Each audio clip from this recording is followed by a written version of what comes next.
Hello नमस्कार दोस्तों, welcome back my YouTube channel law with Ronit. दोस्तों आप सभी का हमारे इस यूट्यूब चैनल पे स्वागत है। दोस्तों आज एक नए वीडियो और एक नए अपडेट के साथ आ रहे हैं, जो कि साथी यो उत्तराखंड जुडिशरी से रिलेटेड ये वीडियो होगा। और साथियों इसमें हम बात करेंगे जो इंपॉर्टेंट क्वेश्चन है जो जनरल नॉलेज के उत्तराखंड के, उन्हीं सभी क्वेश्चंस को हम यहाँ पे डील करेंगे। और वो भी जो भी क्वेश्चन हम लेंगे साथियों, वो 2012 का प्रीवियस ईयर पेपर है, उसी प्रीवियस ईयर के पेपर को हम यहाँ पे डील करने वाले हैं। साथियों देखिए, बिना देर के हम इस वीडियो को स्टार्ट करते हैं। आप खुद ही देख सकते हैं साथियों कि ये जो मैं पेपर लिया हूँ, ये उत्तराखंड सिविल जज प्रारंभिक परीक्षा 2012 का ये पेपर है, जिसमें कि दो पेपर का नाम लिया गया है। एक सामान्य ज्ञान का, जिसको जनरल नॉलेज की बात की जाती है, और सेकंड जो बात की जाती है साथियों, वो लॉ के पेपर की बात की जाती है। अगर हम यहाँ पे सामान्य ज्ञान के पेपर के बारे में बात करते हैं उत्तराखंड सिविल जज में, तो यहाँ पे साथियों 50 क्वेश्चन हमारे सामान्य ज्ञान के पेपर में आते हैं और 150 नंबर हमारे विधि के पेपर में आते हैं, मीन्स कि लॉ के पेपर में आते हैं। तो ये जो साथियों 50 क्वेश्चन का जो सेट होगा, इसी 50 क्वेश्चन के सेट को हम यहाँ पे डील करने वाले हैं। देखिए साथियों, जो हमारा भाग फर्स्ट दिया है सामान्य ज्ञान, इसी के पेपर के बारे में हम बात करेंगे और यहाँ पे इसी के पेपर को हम यहाँ पे एनालिसिस करते हुए चलेंगे। और जो यहाँ पे डिस्क्रिप्शन दिया है, उस डिस्क्रिप्शन के साथ हम बात करने वाले हैं। देखिए साथियों, कह रहा है सामान्य ज्ञान एवं अंतर्राष्ट्रीय ज्ञान, मीन्स कि दोनों चीज़ों को मिला करके बनता है। पहला तो सामान्य ज्ञान पूछता है, साथ साथ इसमें पॉलिटी से रिलेटेड क्वेश्चन पूछता है, और इंटरनेशनल ऑर्गेनाइजेशन और इंटरनेशनल करंट अफेयर, यही सभी टॉपिक्स को ये क्या करता है, कवर करता है जब हम बात करते हैं उत्तराखंड सिविल जज प्रारंभिक परीक्षा की। तो देखिए फर्स्ट क्वेश्चन जो यहाँ पे आ रहा है साथियों, कह रहा है निम्नलिखित में से किस वाद में प्रथम बार मूल अधिकार के अतिक्रमण के लिए प्रतिकर अनुमन्य किया गया था। मीन्स के जो मूल अधिकार, जो हमारा फंडामेंटल राइट था, उसको इंफ्रिंजमेंट के अगर किसी के द्वारा किया जा रहा है, तो उसके लिए कब किस केस में बताया गया था कि हम प्रतिकर भी ले सकते हैं। तो साथियों इसका जो करेक्ट आंसर मार्क किया गया है वो बी मार्क किया गया है, और ये केस का नाम था रुदल शाह बनाम बिहार राज्य का मामला था। इसी मामले में ये बात बताई गई थी। अब साथियों जब आप इसके एक्सप्लेनेशन को डील करेंगे तो आपको चीज़ें और भी बेहतर तरीके से समझ में आ जाएंगी। अब देखिए, कह रहा है रुदल शाह बनाम बिहार राज्य, जो कि 1981 का मामला है, कि अपने ऐतिहासिक महत्वपूर्ण फैसले में उच्चतम न्यायालय ने यह अभिनिर्धारित किया कि नागरिकों के संवैधानिक अधिकारों के उल्लंघन होने पर न्यायालय को प्रतिकर दिलाने की शक्ति है। अगर किसी के भी फंडामेंटल राइट को अगर कोई भी इन्फ्रिंजमेंट करेगा, तो Supreme Court of India as well as High Court हमारा क्या कर सकता है, उस व्यक्ति को प्रतिकर दिला सकता है कि आपका फंडामेंटल राइट वायलेट हुआ है। देखिए क्या कह रहा है, इस मामले में न्यायालय ने बिहार सरकार को एक कैदी रुदल शाह को 35,000 रुपये प्रतिकर देने का निर्देश दिया। राज्य कर्मचारी के अनुसार दायित्वपूर्ण आचरण के कारण से इस न्यायालय द्वारा विमुक्त किए जाने के पश्चात भी 14 वर्षों तक जेल में रहना पड़ा। मीन्स कि इसको पहले रिहा कर दिया गया, फिर भी उसको 14 वर्षों तक जेल में रखा गया। तो इसके फंडामेंटल राइट का कहीं ना कहीं वायलेशन हुआ। आर्टिकल नंबर 21 का इसका वायलेशन हुआ। उसी आर्टिकल नंबर 21 का वायलेशन का जो मेंटेनेंस इसको कहा जाए, जो खामियाजा देना पड़ा, जो मुआवजा देना पड़ा, वो राज्य सरकार को 35,000 रुपये इसको किसको देना पड़ा, रुदल शाह नामक कैदी को देना पड़ा था, राज्य सरकार को। तो ये क्वेश्चन आपको, मैं उम्मीद करता हूँ ये क्वेश्चन अच्छे से समझ में आ गया होगा कि किस वाद में कहा गया है। तो साथियों आप इसको याद रखिएगा, रुदल शाह बना स्टेट ऑफ बिहार का ये मामला है। क्वेश्चन नंबर सेकंड की अगर हम दोस्तों बात करते हैं, तो कह रहा है कि निम्नलिखित में से किस संविधान संशोधन द्वारा संविधान के अनुच्छेद 16 में खंड 4 ख जोड़ा गया।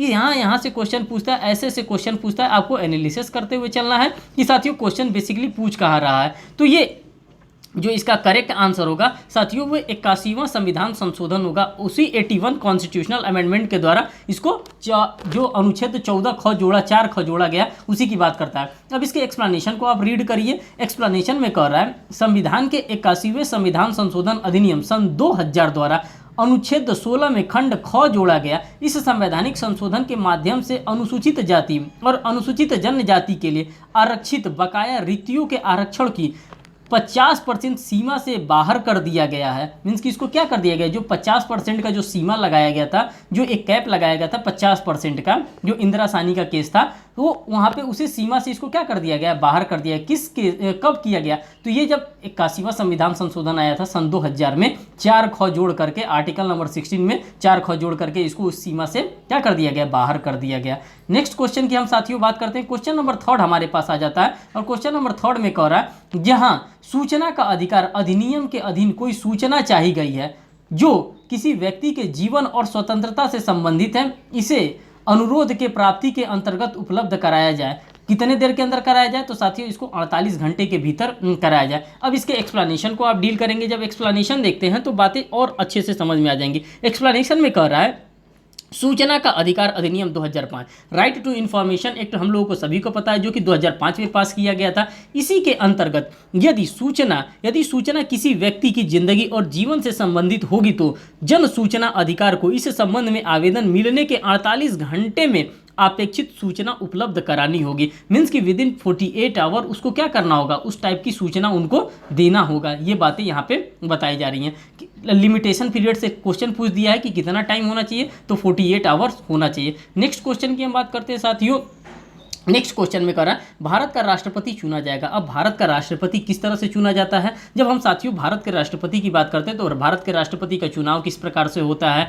तो क्या डायरेक्ट मत दिया जा सकता है भारत के राष्ट्रपति को? क्या उनको हटाने की क्या अलग से प्रक्रिया बनाई गई है? इन सारी चीज़ों के बारे में हम बात करते हैं कहीं ना कहीं जब हम राष्ट्रपति को देखते हैं। तो ये सीधा सीधा पॉलिटी से क्वेश्चन हिट कर रहा है साथियों, और इसका जो करेक्ट आंसर मार्क किया जाएगा वो ए वाला करेक्ट आंसर मार्क किया जाएगा। जो इनका राष्ट्रपति का चुनाव होता है साथियों, ये निर्वाचक गण के सदस्यों के द्वारा होता है। निर्वाचक गण का सदस्य का मतलब होता है एक निर्वाचक मंडल बैठता है, उसी निर्वाचक मंडल के द्वारा इनका क्या होता है, चुनाव होता है। किसका? राष्ट्रपति महोदय का। अब साथियों आप इसके एक्सप्लेनेशन को डील करेंगे, देखेंगे क्या पाते हैं।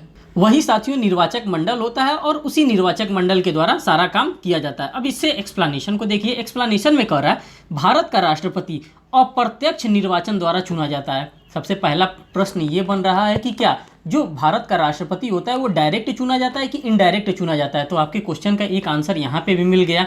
अगर आपसे रैंडमली क्वेश्चन पूछ दे तो आप सभी को पता होना चाहिए जो भारत का राष्ट्रपति होता है वो इनडायरेक्ट वे में चुना जाता है। आगे देखिए, राष्ट्रपति का निर्वाचन एक ऐसे निर्वाचक गण के सदस्य द्वारा किया जाता है जिसमें संसद के दोनों सदनों के निर्वाचित सदस्य, निर्वाचित यहाँ पे देखिए लिखा है निर्वाचित सदस्य, में कह रहा है राज्य के विधानसभाओं के निर्वाचित सदस्यों की बात करता है, और दिल्ली राष्ट्र राजधानी क्षेत्र तथा पौंडीचेरी के विधानसभाओं के निर्वाचित सदस्य शामिल होंगे। इसमें सभी निर्वाचित सदस्यों की बात कर रहा है। आगे देखिए, कह रहा है राष्ट्रपति का निर्वाचन अनुपातिक प्रतिनिधित्व पद्धति के अनुसार एकल संक्रमणीय मत द्वारा होगा। मीन्स कि इनका जो मत होगा वो पीआर विथ स्टीवी पॉलिसी से होता है। ऐसे निर्वाचक में मतदान गुणसालिका द्वारा होता है। तो ये बातें बताई जा रही हैं कि जो राष्ट्रपति का चुनाव होता है वो सामान्य लोग, हम और आप जाकर के राष्ट्रपति का चुनाव में भाग नहीं ले सकते हैं। कौन कौन भाग ले सकता है? तो संसद के द्वारा ये भाग लिया जाता है, राज्य की विधानसभा द्वारा, और वो भी किसके द्वारा? जो चुना होता है उसी के द्वारा भाग लिया जाता है और राष्ट्रपति को वोट दिया जाता है। आपको ये बातें समझ में आ गई होगी मैं उम्मीद करता हूँ। क्वेश्चन नंबर 5 की अगर हम साथियों बात करते हैं तो कह रहा है निम्नलिखित में से किस वाद में उच्चतम न्यायालय ने यह धारित किया कि पदोन्नति में आरक्षण से संबंधित अनुच्छेद 16 क्लास 4 का सब क्लास क के समर्थकारी प्रावधान है? तो ये किस में बताया गया है? तो ये बताया गया है साथियों, इसका करेक्ट आंसर होगा केरल राज्य बनाम NM थॉमस के मामले में ये बात बताई गई है। अब इसका एक्सप्लेनेशन देखिए।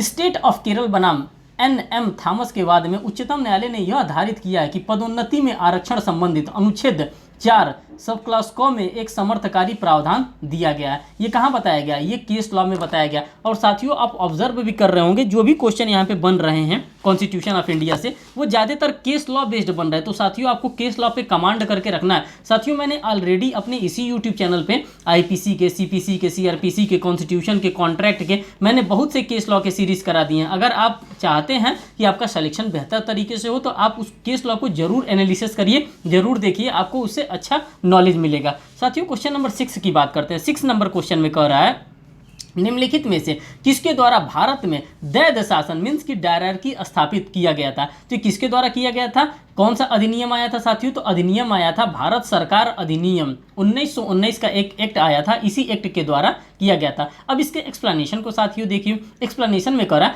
भारत सरकार 1919 के अधिनियम द्वारा भारत में दैद शासन स्थापित हुआ था। केंद्र व्यवस्थापिका को 2 भागों में बांट दिया गया था, भारतीय संविधान सभा तथा भारतीय राज्य परिषद में इसको बांट दिया गया था। तो डायरार्की सिस्टम की अगर बात की जाती है, द्वैध शासन की बात की जाती है, तो साथियों आपको लर्न होना चाहिए कि 1919 का शासन अधिनियम आया था, उसी 1919 एक्ट में इसको क्या किया गया था? पास किया गया था। नेक्स्ट क्वेश्चन की हम बात करते हैं साथियों, क्वेश्चन नंबर 7 की। जब क्वेश्चन नंबर 7 की हम बात करते हैं तो लिख रहा है कि निम्नलिखित में से कौन सा कथन सही नहीं है। देखिए क्वेश्चन को निगेटिव टर्मिनोलॉजी में पूछ रहा है, कह रहा है कौन सा ऐसा कथन है, यहाँ पे ABCD जो 4 कथन दिया है, कह रहा है इसमें से कौन सा कथन सही नहीं है। तो साथियों ये जो ए वाला ही कथन है, इसका ए वाला ही कथन सही नहीं है। एक उच्च न्यायालय का निर्णय अन्य उच्च न्यायालयों पर आबद्धकर होता है। भी आप सभी लोगों को पता है, जो लॉ का स्टूडेंट होता है उसको सभी लोगों को पता है कि एक हाई कोर्ट का जो जजमेंट होता है उसी हाई कोर्ट पे मान्य नहीं होता है। और क्या कहते हैं, ये उसके स्टेट में मीन्स कि जैसे इलाहाबाद हाई कोर्ट का एक जजमेंट हो गया,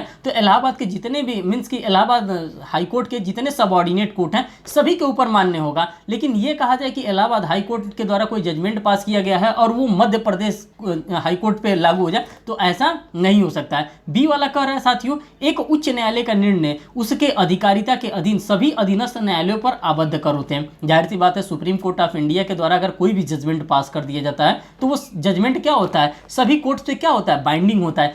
आप देख ही सकते हैं इतने जजमेंट पास किए गए, केशवानंदा भारती से लेकर के गोलकनाथ, मिनर्वा मिल्स, माधव मेनन, देश भर के judgement Supreme Court of India के द्वारा पास किए गए हैं। और उसी जजमेंट को हम लोग दिखाकर क्या करते हैं, अपने केस को हियर करते हैं सेवरल हाई कोर्ट्स में। नेक्स्ट की बात करता है सी वाले में, सामान्य पीठ का निर्णय पश्चातवर्ती सामान्य संख्या वाली पीठ पर आबद्ध कर नहीं होती है। ये भी बात सही कर रहा है। डी वाले में कह रहा है साथियों, खंडपीठ डबल का निर्णय एकल पीठ की आबद्धकारी है। सही बात कर रहा है, डेफिनेटली सही है। तो इसका जो करेक्ट आंसर होगा साथियों, ये ए वाला करेक्ट आंसर इसका मार्क किया जाएगा। क्वेश्चन नंबर 8 की अगर हम साथियों बात करते हैं तो क्वेश्चन नंबर 8 में देखिए कह रहा है, संविधान की 9वीं अनुसूची के न्यायिक पुनर्विलोकन को उच्च न्यायालय के किस मामले में विनिश्चय से अनुज्ञा बनाया गया था। तो किस मामले में बनाया गया था, तो साथियों आप सभी को पता होगा इस केस लॉ का नाम IR Coelho versus state of Tamil Nadu का ये मामला था। और इसी मामले में इसको क्या बताया गया था, जो 9वीं अनुसूची डाली गई थी उसी 9वीं अनुसूची के बारे में ये बात बताई जाती है। और उसी से रिलेटेड ये केस लॉ भी है,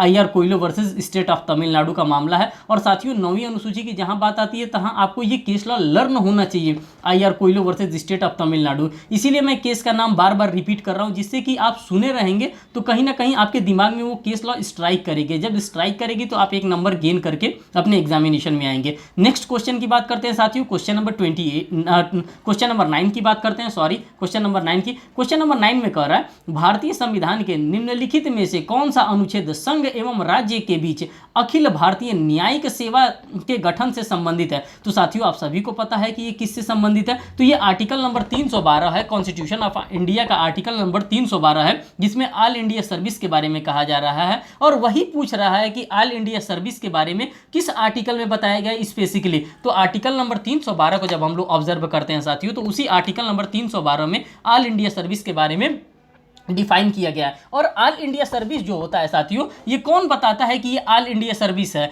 किस किस सर्विस को ऑल इंडिया सर्विस कहा गया है। तो साथियों आज तक 3 सर्विसेज को ऑल इंडिया सर्विस कहा गया है, IS को कहा गया है, IPS को कहा गया है और IFS को कहा गया। इन्हीं 3 सर्विसेज को ऑल इंडिया सर्विसेज कहा गया है। और ये किसके द्वारा तय करके बताया जाता है कि इसको ऑल इंडिया सर्विस कहा जाता है, तो साथियों ये काम है राज्यसभा का, क्योंकि राज्यसभा परमानेंट बॉडी है और राज्यसभा के द्वारा ही बताया जाता है कि कौन सा सर्विस जो होता है वो ऑल इंडिया सर्विस होता है। तो जितनी भी इंफॉर्मेशन देनी थी वो सभी इंफॉर्मेशन मैंने आपको शेयर करने का प्रयास किया। अब इसके एक्सप्लेनेशन को देख लीजिए साथियों। एक्सप्लेनेशन में कह रहा है, अनुच्छेद 312 के अनुसार यदि राज्यसभा में, देखिए यहाँ पे राज्यसभा की बात आ गई ना, राज्यसभा में उपस्थित और मत देने वाले सदस्यों में से कम 2/3 सदस्यों द्वारा समर्थित संकल्प द्वारा यह घोषित किया जाता है कि राष्ट्र हित में ऐसा करना आवश्यक या समीचीन है, तो संसद विधि द्वारा संघ और राज्य के लिए सम्मिलित एक अधिक अखिल भारतीय सेवा, जिसके अंतर्गत अखिल भारतीय न्यायिक सेवा है, सृजन के लिए उपबंध कर सकेगी। इसी के बारे में बात कर रहा है। और ये होता किसके द्वारा है, तो साथियों लर्न करके रखिएगा,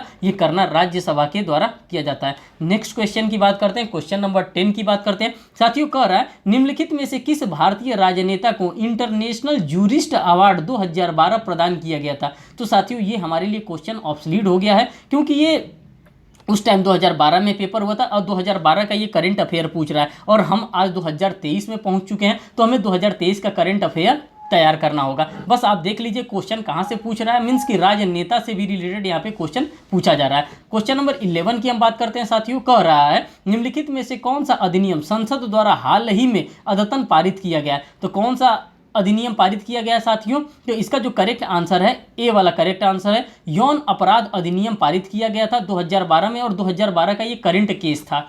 देखिए एक्सप्लेनेशन को इनके देखिए, बाल यौन शोषण अपराधों से कठोरता से निपटने के प्रावधानों वाले बाल यौन शोषण निरोध विधेयक 2012 को मई 2012 में संसद के दोनों सदनों के द्वारा पारित कर दिया। किसके द्वारा पारित कर दिया गया था साथियों? तो संसद के दोनों सदनों द्वारा, मीन्स की लोकसभा द्वारा एज वेल एज राज्यसभा, दोनों सदनों के द्वारा पास कर दिया गया था। कौन था उस समय तत्कालिक प्रधानमंत्री? प्रधानमंत्री मनमोहन सिंह की अध्यक्षता में केंद्रीय मंत्रिमंडल ने इस विधेयक को 26 अप्रैल 2012 को मंजूरी दी थी।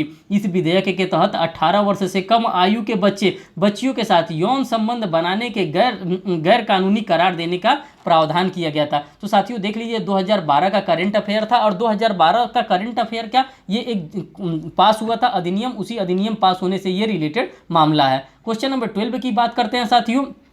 तो आप इस टाइप के मामले को, करंट के मामले को आप लर्न करके रखेंगे अगर आप चाहते हैं कि उत्तराखंड जुडिशरी में आप कुछ बेहतर करना चाहते हैं। क्वेश्चन नंबर 12 की बात करते हैं साथियों। कह रहा है अंतर्राष्ट्रीय शांति एवं सुरक्षा बनाए रखने के लिए सुरक्षा परिषद के निर्णयों को लागू करने के प्रयोजन से अपेक्षित कार्यवाही निम्नलिखित में से किसके द्वारा की जाएगी? तो साथियों किसके द्वारा की जाएगी? तो इसका जो करेक्ट आंसर मार्क किया जाएगा साथियों, वो ए वाला करेक्ट आंसर मार्क किया जाएगा। और इसमें कह रहा है संयुक्त राष्ट्र संघ के सभा सदस्यों या उनमें से कुछ सदस्यों द्वारा जैसा सुरक्षा परिषद निर्धारित करे उसी के द्वारा किया जाएगा। अब साथियों सुरक्षा परिषद की बात आ जाती है। जब हम सुरक्षा परिषद की बात करते हैं तो डायरेक्ट हम कहाँ चले जाते हैं? हम लोग यूएनओ में चले जाते हैं। और यूएनओ की जब बात आती है तो यूनाइटेड नेशन ऑर्गेनाइजेशन हमको लर्न होता है। कहीं ना कहीं जब यूनाइटेड नेशन ऑर्गेनाइजेशन लर्न होता है तो इसमें हमको 193 सदस्य देश देखने को मिलते हैं। जब 193 सदस्य देश हमको देखने के लिए मिलते हैं तो इसके 6 परमानेंट मेंबर हैं। उन 5 परमानेंट मेंबर, सॉरी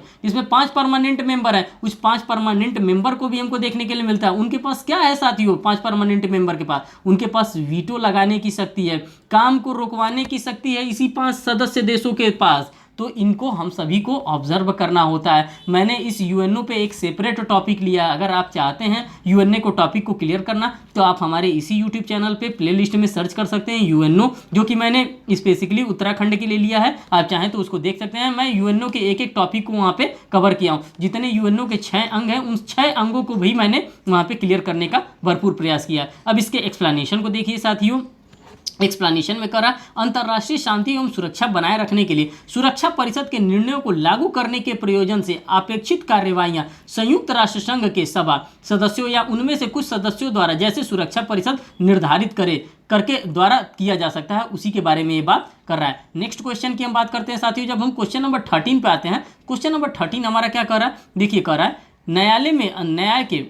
रहा है न्याय के अंतर्राष्ट्रीय न्यायालय का स्थान मुख्यालय कहाँ पर स्थित है? तो साथियों आप सभी को पता है कि ये कहाँ पे स्थित है? द हेग में सिचुएटेड है। और ये किसकी बात करता है? आईसीजे मीन्स की इंटरनेशनल कोर्ट ऑफ जस्टिस की बात करता है। तो इंटरनेशनल है तो जाहिर सी बात है न्यूयॉर्क में ये है नहीं, दिल्ली में है नहीं, जिनेवा में है नहीं, तो ये कहाँ सिचुएटेड है साथियों? तो ये हेग में, नीदरलैंड नामक एक जगह है, उसी नीदरलैंड नामक जगह पे द हेग एक शहर है, उसी द हेग में क्या सिचुएटेड है? तो हमारा आईसीजे है, international court of justice situated है। भारत से अभी तक 4 जजेस इंटरनेशनल कोर्ट ऑफ जस्टिस में पहुंचे हैं। अब इसके एक्सप्लेनेशन को साथियों देखिए। अंतर्राष्ट्रीय न्यायालय की स्थापना द हेग नीदरलैंड के 3 अप्रैल 1986 को हुई थी। संयुक्त राष्ट्र चार्टर के अनुच्छेद 92 के अनुसार अंतर्राष्ट्रीय न्यायालय के लिए न्याय के अंतर्राष्ट्रीय न्यायालय का गठन हुआ था।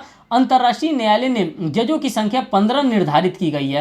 अंतर्राष्ट्रीय न्यायालयों के जजों की कार्यकाल 9 वर्ष की होती है, और अगर किसी मामले को सुनना है तो वहाँ पे 9 जज अगर उपस्थित रहेंगे तभी किसी मामले को टेकअप किया जाएगा, किसी मामले को सुना जाएगा, अन्यथा नहीं सुना जाएगा। कहाँ की बात कर रहे हैं साथियों? तो ये आईसीजे की बात कर रहे हैं, मीन्स की इंटरनेशनल कोर्ट ऑफ जस्टिस की बात कर रहा है। क्वेश्चन नंबर 14 की बात करते हैं साथियों। The limit of jurisprudence determined किसने लिखा है? साथियों देखिए 100% जूरिस्प्रूडेंस से क्वेश्चन आ गया, और ये बेंथम महोदय के साहब के द्वारा एक पुस्तक लिखी गई है। कौन सी पुस्तक है? The limit of jurisprudence determined. तो इस प्रकार से भी कहीं ना कहीं से क्वेश्चन ये जूरिस्प्रूडेंस से भी घुसाने का कार्य कर रहे हैं। तो आपको हर तरीके से मजबूत रहने का प्रयास करना है जब आप उत्तराखंड जुडिशरी देने जाएंगे। तो नेक्स्ट क्वेश्चन हम देखते हैं। मुल्तपोरिया बांध पर बनाई गई एम्पावर्ड कमेटी की अध्यक्षता निम्नलिखित में से किसके द्वारा की गई थी? तो ये साथियों 2012 का ये क्वेश्चन है और ये हमारे लिए क्वेश्चन बिल्कुल इंपॉर्टेंट नहीं है। देख लीजिए 25 अप्रैल 2012 का ये क्वेश्चन है और हमको इसको पढ़ने की कोई आवश्यकता नहीं, क्योंकि ये उस टाइम का करंट अफेयर, हमें जो पढ़ना है इस टाइम के करंट अफेयर्स को हम पढ़ेंगे। नेक्स्ट क्वेश्चन की अगर हम बात करते हैं साथियों, तो देखिए यहाँ पे क्वेश्चन नंबर, नेक्स्ट क्वेश्चन क्या कर रहा है, एक मिनट साथियों, नेक्स्ट क्वेश्चन कर रहा है, क्वेश्चन नंबर 17 कर रहा है साथियों। ये भी देख लीजिए 31 अगस्त 2012 का क्वेश्चन है। तो ये विधि आयोग से है, तो आप मान के चलिए विधि आयोग से भी आपको क्या करना है, पढ़ लेना है। तो विधि आयोग को छोड़ना नहीं, विधि आयोग को पढ़ना है। ये भी हमारे लिए ऑब्सोल्यूट हो चुका है, तो इसको हम नहीं देख रहे हैं। क्वेश्चन नंबर 18 की हम बात करते हैं, संविधान के निम्नलिखित किस अनुच्छेद के अधीन उच्चतम न्यायालय नियमावली 1966 बनाई गई है? तो किसके द्वारा बनाई गई है साथियों? तो ये अनुच्छेद 145 के अनुसार बनाई गई है, उसी की बात कर रहा है। क्वेश्चन नंबर 19 की अगर हम बात करते हैं साथियों, तो कह रहा है निम्नलिखित में से कौन सा सुमेलित नहीं है? अब यहाँ पे दिया है, कह रहा है कौन सा सुमेलित नहीं है, तो यहाँ पे जो बी वाला है साथियों यही सुमेलित नहीं है। देखिए कह रहा है छत्तीसगढ़, बिलासपुर, राजस्थान, जयपुर, कटक, उड़ीसा। राजस्थान का उच्च न्यायालय का मुख्य खंडपीठ जोधपुर में है, जयपुर में नहीं है। आपको बात ये समझ में आ गई, कहाँ से? एक्सप्लेनेशन जब आप देखते हैं तो वहाँ से बातें आपको और क्लियर हो जाती हैं। नेक्स्ट साथियों यहाँ पे हम क्वेश्चन देखते हैं। नेक्स्ट क्वेश्चन हमारा कह रहा है क्वेश्चन नंबर 20। क्वेश्चन नंबर 20 में कह रहा है निम्नलिखित में से कौन सूचकांक का अधिकार अधिनियम के क्षेत्राधिकार में नहीं है? तो कौन इसके अंतर्गत नहीं है? तो साथियों इसका जो करेक्ट आंसर मार्क किया जाएगा वो सी वाला मार्क किया जाएगा। केवल 2 की बात कर रहा है, मीन्स की राजीव गांधी फाउंडेशन इसके अंतर्गत नहीं आता है। भारत का उच्च न्यायालय आता है, उच्चतम न्यायालय आता है, भारत का राष्ट्रपति आता है, लेकिन राजीव गांधी फाउंडेशन इसके अंतर्गत नहीं आता है। क्वेश्चन नंबर 21 की अगर हम बात करते हैं साथियों, तो देखिए कहाँ से दे दिया है, ये बीसीआई से दे दिया है, मीन्स की बार काउंसिल ऑफ इंडिया, भारतीय विधिज्ञ परिषद एक संविधिक निकाय है जो निम्नलिखित में से किससे अधीन गठित है? तो किसके अधीन गठित है? तो ये अधिवक्ता अधिनियम, मीन्स की एडवोकेट एक्ट जो 1961 है उसी के द्वारा क्या बनाया गया है, बार काउंसिल ऑफ इंडिया का निर्माण किया गया है। और साथियों आप सभी को पता है बार काउंसिल ऑफ इंडिया के द्वारा AIBE का एग्जामिनेशन लिया जाता है, मीन्स की ऑल इंडिया बार एग्जामिनेशन इन्हीं के द्वारा कंडक्ट करवाया जाता है, जो कि अभी हाल ही में 17वें नंबर का बार एग्जामिनेशन कंडक्ट करवाया गया है। क्या पता अभी हाल ही का करेंट अफेयर से पूछ सकता है कि 17वां बार का एग्जामिनेशन किस ईयर में कराया गया? तो 2022 में 17वां बार का एग्जामिनेशन करवाया गया। आपको ये भी करंट अफेयर के तौर पे लर्न करके रखना है। क्वेश्चन नंबर 22 की बात करते हैं साथियों, कह रहा है अमोती पाल जिन्हें वर्तमान राष्ट्रपति का सचिव बनाया गया है, ठीक, जिन्हें निम्नलिखित में से किस कैडर से संबंधित है? तो साथियों ये किससे हैं? भारतीय सूचना सेवा से संबंधित है। तो ये किससे संबंधित थे? तो भारतीय सूचना सेवा से ये संबंधित थे, मीन्स कि ये जो है उस टाइम का ये करंट अफेयर था और ये हमारे लिए ऑब्सोल्यूट हो चुका है क्वेश्चन। नेक्स्ट क्वेश्चन 23 नंबर की बात करते हैं साथियों। देखिए जब 23 नंबर की बात करते हैं तो कह रहा है निम्नलिखित में से कौन सी समिति मोटर यान अधिनियम के पुनरुद्धार रोबिन्स से संबंधित है? तो साथियों ये कौन है? ये मासलेकर समिति जो है यही इससे रिलेटेड है और उसी की बात कर रहा है। क्वेश्चन नंबर 24 की हम बात करते हैं साथियों, कह रहा है निम्नलिखित में से कौन संविधान के अनुच्छेद 12 की परिभाषा के अधीन राज्य है? अब किसको अनुच्छेद 12 के अधीन राज्य माना गया है साथियों? तो इसका जो करेक्ट आंसर मार्क किया जा रहा है वो बी मार्क किया जा रहा है। कह रहा है state council of education research and training centre. जब हम NCERT की बात करते हैं साथियों तो इसको अनुच्छेद 12 के अंतर्गत राज्य माना गया है। किसको? NCERT को। क्वेश्चन नंबर 25 की हम बात करते हैं दोस्तों, तो 25 में कह रहा है न्यायाधीश केवल विधि की खोज ही नहीं करते बल्कि वे विधि का निर्माण भी करते हैं। कौन करते हैं? तो न्यायाधीश के द्वारा सिर्फ विधि का खोज ही नहीं किया जाता है बल्कि विधि का निर्माण भी किया जाता है। इस विचार के निम्नलिखित में से कौन समर्थक है? तो कौन समर्थक है साथियों? तो इसके ग्रे महोदय जो है वही ग्रे महोदय इसके क्या माने जाते हैं? समर्थक माने जाते हैं। नेक्स्ट क्वेश्चन की हम बात करते हैं साथियों, क्वेश्चन नंबर 26 की बात करते हैं। कह रहा है कि निम्नलिखित में से कौन संयुक्त राष्ट्र का प्रमुख अंग नहीं है? मीन्स की जो IMF का है कौन सा संयुक्त राष्ट्र का प्रमुख अंग नहीं है? तो साथियों आप सभी को पता होना चाहिए कि अंतर्राष्ट्रीय मुद्रा कोष जो इंटरनेशनल मॉनेटरी फंड है ये इसका मुख्य अंग नहीं है। इसका मुख्य अंग कौन है? अंतर्राष्ट्रीय न्यायालय है जो कि ICJ के नाम से हम लोग जानते हैं। ट्रस्टीशिप काउंसिल है जिसको न्यासिता परिषद के नाम से जानते हैं। सचिवालय सेक्रेटरिएट है, इसको भी ये भी UNO का एक प्रमुख अंग है। लेकिन यहाँ पे अंतर्राष्ट्रीय मुद्रा कोष की बात आती है तो साथियों ये अंतर्राष्ट्रीय मुद्रा कोष इसका अंग नहीं है। किसका? UNO का, जिसको हम लोग यूनाइटेड नेशन ऑर्गेनाइजेशन कहते हैं। नेक्स्ट क्वेश्चन की हम बात करते हैं साथियों, क्वेश्चन नंबर 27 में 27 में कह रहा है निम्नलिखित पर विचार कीजिए और नीचे दिए गए सही की सहायता से उत्तर चुन करिए। अब उत्तर यहाँ पे चुनने की बात आ रहा है। कह रहा है 27 नंबर क्वेश्चन की बात कर रहा है तो यहाँ पे जो करेक्ट आंसर मार्क किया जाएगा साथियों, इनका ए वाला करेक्ट आंसर मार्क किया जाएगा। उपरोक्त सभी संयुक्त राष्ट्र के सदस्य हैं। कौन कौन संयुक्त राष्ट्र के सदस्य हैं?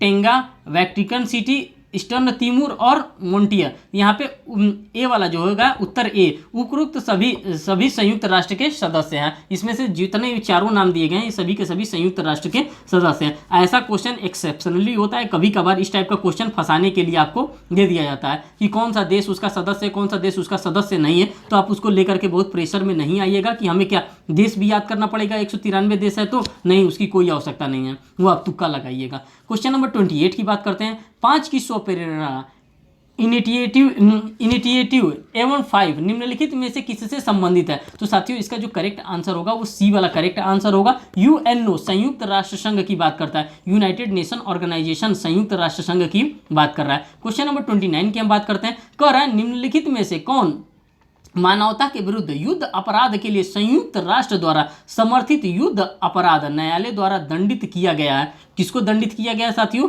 तो चार्ल्स टेलर जी जो थे, इन्हीं चार्ल्स टेलर जी को क्या किया गया था? अंतर्राष्ट्रीय न्यायालय द्वारा दंडित किया गया था। क्वेश्चन नंबर 30 की हम बात करते हैं साथियों। कह रहा है भारत के उच्चतम न्यायालय द्वारा स्थापित कैचअप नियम संविधान के निम्नलिखित में से किस अनुच्छेद से संबंधित है? जो कैचअप नियम की बात की जाती थी साथियों, आर्टिकल नंबर 16 के क्लॉज 4 क के अंतर्गत कैचअप रूल के बारे में बात किया जा रहा है। दोस्तों जब हम आरक्षण की बात करते हैं तो हमें आर्टिकल नंबर 16 की तरफ जाना चाहिए। अगर हम कैप की बात करते हैं जो 50% सीलिंग लिमिट लगाई गई थी तो आर्टिकल नंबर 16 के पास हमको जाना चाहिए। अगर आरक्षण से रिलेटेड कोई भी मुद्दा आता है तो हमें आर्टिकल नंबर 16 को नहीं भूलना चाहिए। क्वेश्चन नंबर 31 को हम देखते हैं साथियों। कह रहा है कि निम्नलिखित में से कौन सा युग्म सही सुमेलित नहीं है? अब इस टाइप का क्वेश्चन पूछने का ट्रेंड बड़ा एग्जामिनेशन में चल गया है कि कौन सा उसमें से सही सुमेलित नहीं है। तो इसका जो करेक्ट आंसर मार्क किया जाएगा साथियों वो डी है।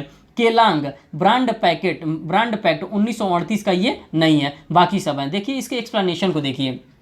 पेरिस में 1928 में एक महत्वपूर्ण समझौते पर हस्ताक्षर किए गए, इसको पेरिस का समझौता कहा गया। इसी को पेरिस का समझौता कहा गया। इस समझौते के मुख्य प्रस्तावक संयुक्त राज्य अमेरिका के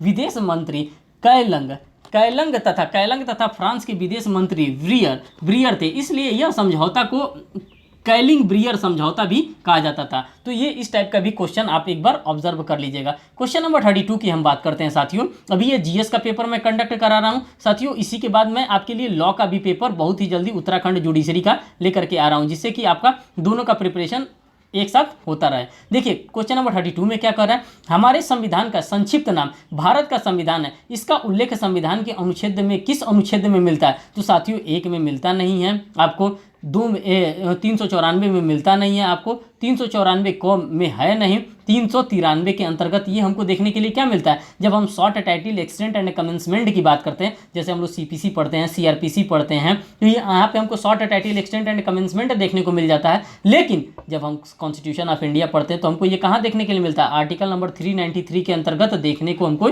ये मिलता है। तो यहाँ पे आपको विशेष ध्यान देने की आवश्यकता है, क्योंकि वहाँ से आपको एग्जामिनर फंसाने का डेफिनेटली कोशिश करेगा। क्वेश्चन नंबर 33 की हम बात करते हैं।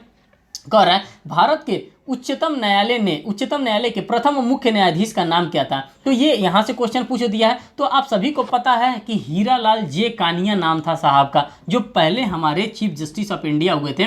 मीन्स की हीरालाल जे कानिया उनका नाम था। यहाँ पे एक शॉर्टकट में दिया है, लेकिन मैं उनका पूरा नाम बता दे रहा हूँ। हरीलाल का ये या हीरालाल का ये, दोनों में से कोई ऑप्शन दे।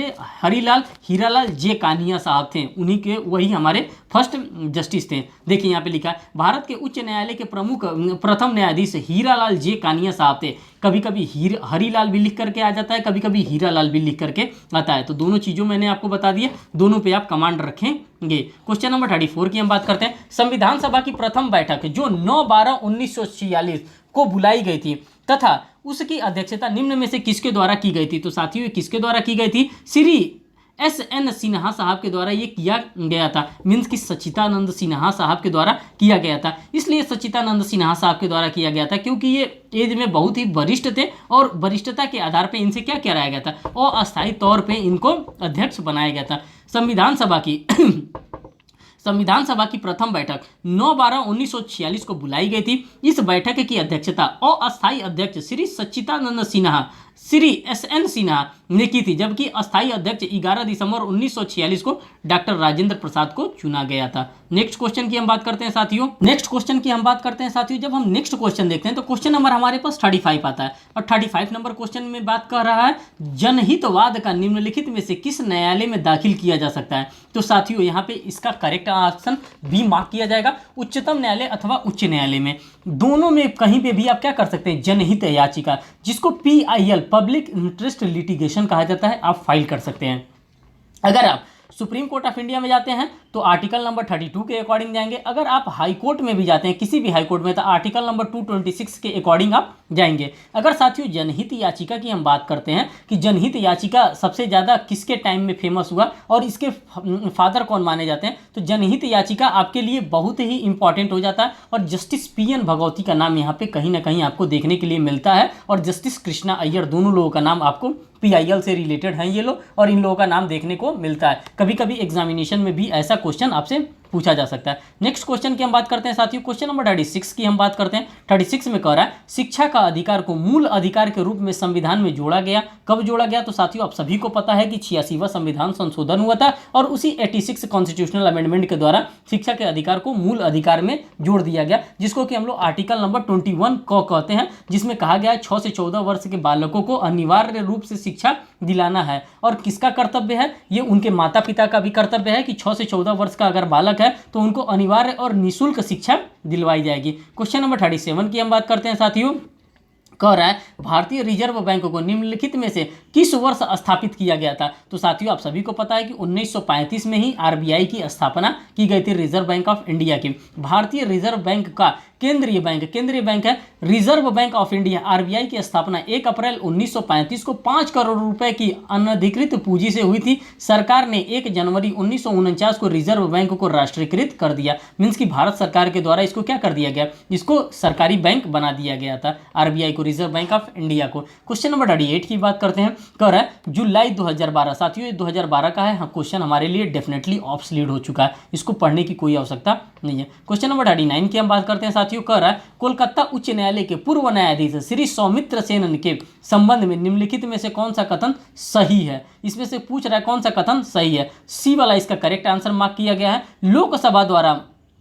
महाभियोग प्रस्ताव पारित करने के पश्चात उन्होंने त्यागपत्र दे दिया। मीन्स कि इनके खिलाफ जस्टिस ये सौमित्र सेन साहब हैं, इनके खिलाफ क्या चल रहा था, महाभियोग लगाया गया था और महाभियोग जैसे ही पारित होने से पहले इन्होंने क्या कर दिया था, अपना त्यागपत्र दे दिया था। यही बात यहाँ पे क्या कर रहा है, सही कर रहा है। देखिए कह रहा है कोलकाता उच्च न्यायालय के पूर्व न्यायाधीश श्री सौमित्र सेन लोकसभा द्वारा प्रस्ताव पारित होने के पश्चात ही त्यागपत्र अपना दे दिया और उन्होंने अपने पद से क्या ले लिया, इस्तीफा ले लिया था। क्वेश्चन नंबर 40 की हम बात करते हैं साथियों, कह रहा है भारत के मूल संविधान में अनुच्छेद एवं अनुसूचियों की संख्या क्या थी। तो जब मूल की हम बात करते हैं तो साथियों सभी को जब मूल की बात आती है तो आर्टिकल 395 की बात करते हैं और शेड्यूल की बात करते हैं तो 8 शेड्यूल की बात करते हैं। एक्सप्लेनेशन देखिए, भारत के मूल संविधान में 395 अनुच्छेद एवं 8 अनुसूचियां थी। वर्तमान में 395 अनुच्छेद तथा 10 अनुसूचियां मीन्स की 12 अनुसूचियां हो गई हैं। आप सभी को पता है 395 से ज़्यादा अब आर्टिकल उसमें हो गए हैं।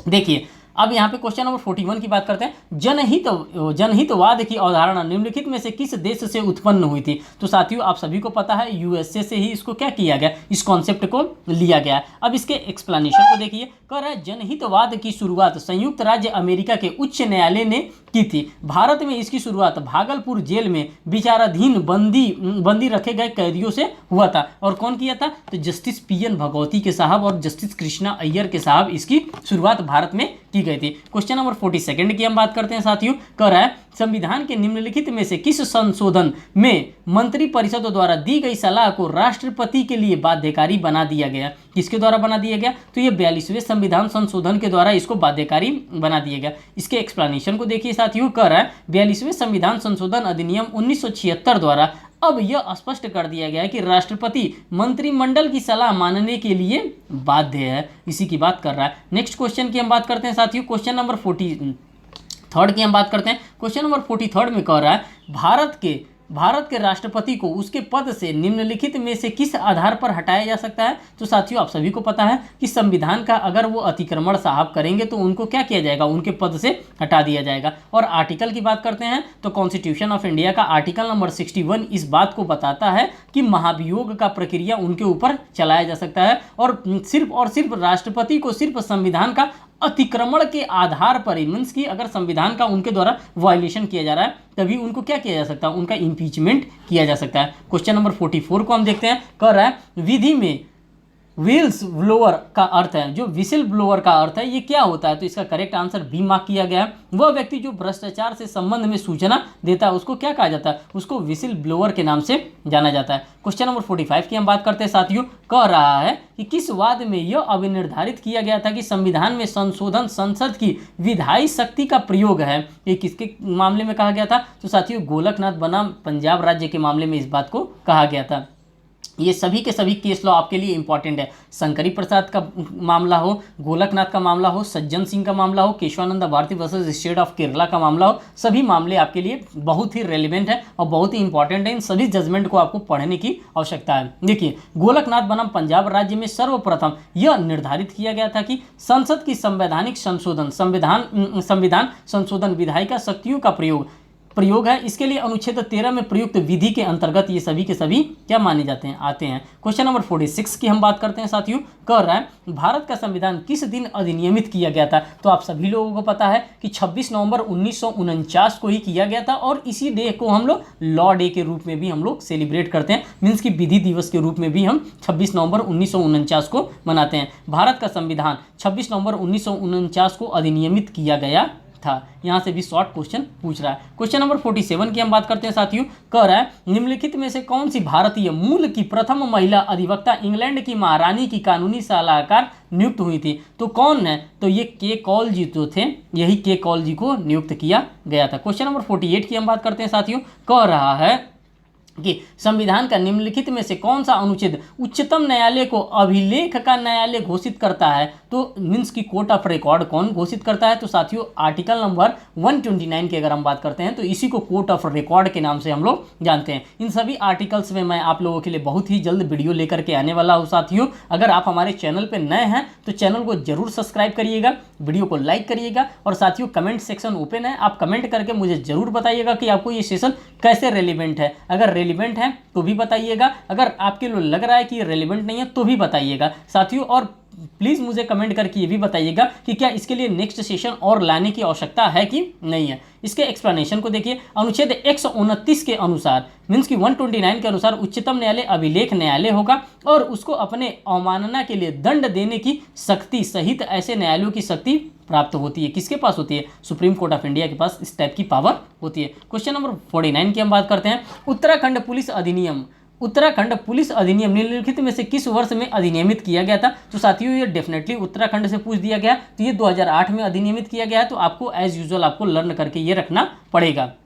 और इस सेशन का लास्ट क्वेश्चन है जो क्वेश्चन नंबर 50 है। कह रहा निम्नलिखित में से कौन सा सही सुमेलित नहीं है? अब पूछ रहा है यहाँ पे कौन सा सही सुमेलित नहीं है। देखिए यहाँ पे निगेटिव टर्मिनोलॉजी में क्वेश्चन पूछ रहा है, तो यहाँ पे जो इसका ए वाला है यही माल विक्रय अधिनियम 1927 नहीं है। आप सभी साथियों को पता है। मध्यस्थता एवं सुलह अधिनियम 1996 का है। जो प्रतिकार लिपि अधिकार अधिनियम 1957 का है। सूचना का अधिकार 2005 का है। लेकिन ये जो ए वाला है यही इसका रॉन्ग आंसर है। तो साथियों आप लोगों ने देखा उत्तराखंड जुडिशरी का जो 50 क्वेश्चन का सेट था, इस 50 क्वेश्चन के सेट को मैंने यहाँ पे कवर कराने का पूरा प्रयास किया, उसको एक्सप्लेन करने का जितना एज पर माई नॉलेज जितना मुझे जानकारी हो रही थी किसी वो चीज़ पे, तो वो सारी चीज़ों को मैंने बताने का आपको पूरा प्रयास किया। साथियों आपसे एक रिक्वेस्ट है कि अगर आप हमारे चैनल पर नए हैं तो चैनल को जरूर सब्सक्राइब करिएगा, वीडियो को लाइक करिएगा और साथियों कमेंट सेक्शन में आप हमें कमेंट करके बताइएगा कि आपको ये सेशन कैसा लग रहा है। अगर आपके लिए पॉजिटिवली साबित हो रहा है तो इस टाइप का सेशन मैं आप लोगों के लिए डेली कंडक्ट करूंगा। बहुत बहुत धन्यवाद साथियों, थैंक यू।